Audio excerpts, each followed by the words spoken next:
reflection of the revolving glass doors that led into the lobby. The Hôtel Georges V, or the Four Seasons Hôtel Georges V, as it was officially known these days, was one of Paris's oldest and most prestigious hotels. Located in the famed Golden Triangle of the 8th arrondissement, it was a stone's throw from the Champs-Élysées and a 5-minute walk from the Arc de Triomphe. The price for a room began at €800 a night. "Well?" asked Coluzzi. "How much?" €122,000 and change. Approximately $150,000.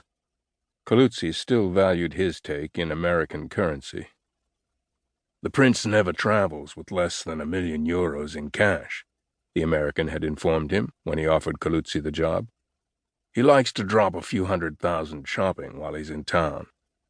The rest is yours." They'd met in the bar of the Hôtel Coste a week earlier.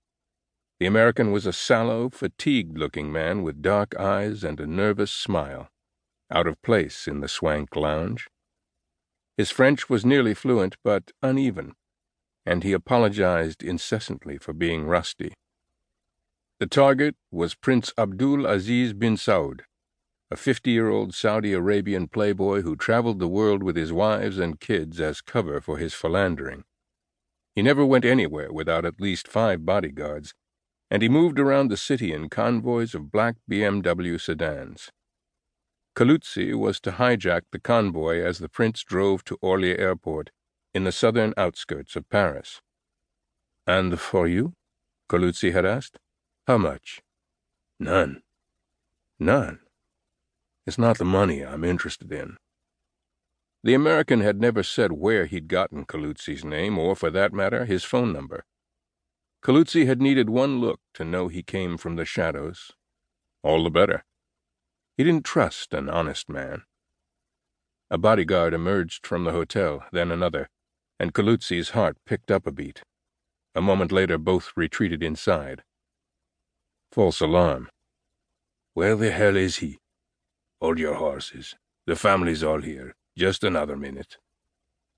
For the past 3 days, Coluzzi and his crew had been following the prince, his 3 wives, and their 10 children as they spent their way across Paris. €10,000 for a handbag at Hermès, 20,000 for a dress at Chanel, 30,000 for a diamond-encrusted watch at Cartier, a gift for the prince's oldest son, aged 12. There were stops at the city's finest restaurants, lunch at Epicure, cocktails at the Plaza Athénée, dinner at Le Jules Verne. The prince had left the tenets of Islam in Saudi Arabia, along with his prayer rug.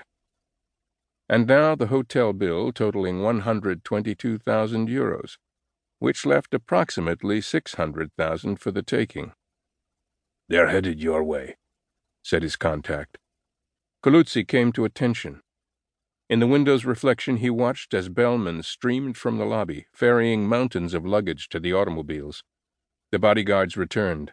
4 formed a loose cordon to block pedestrian traffic. A 5th, who Coluzzi recognized as their leader, walked between them, eyes sweeping the street for threats. Seeing nothing, he retreated to the door and motioned that all was clear. By now, passers-by on both sides of the street had stopped to pay attention to the spectacle. The line of black sedans, the mountain of luggage, the bodyguards in their black suits. Turning around, Coluzzi allowed himself to gaze openly. It would be odd not to look. The women and children filed from the hotel like prisoners on their way to jail, heads bowed, not a smile among them. For their return home, the mothers wore traditional black burqas, even their faces shielded from view. The younger girls pulled Hermès scarves over their heads. The boys slouched in ripped jeans and untucked shirts. Not one acknowledged the chauffeurs holding their doors. The princess passed through the revolving doors and paused as the chief bodyguard ran ahead, looking this way and that. Finally he waved her forward. The princess was not dressed in a burqa like the others, but in a navy blazer and tan pants, a large white purse slung over one arm. "The prince and princess travel in the 5th car."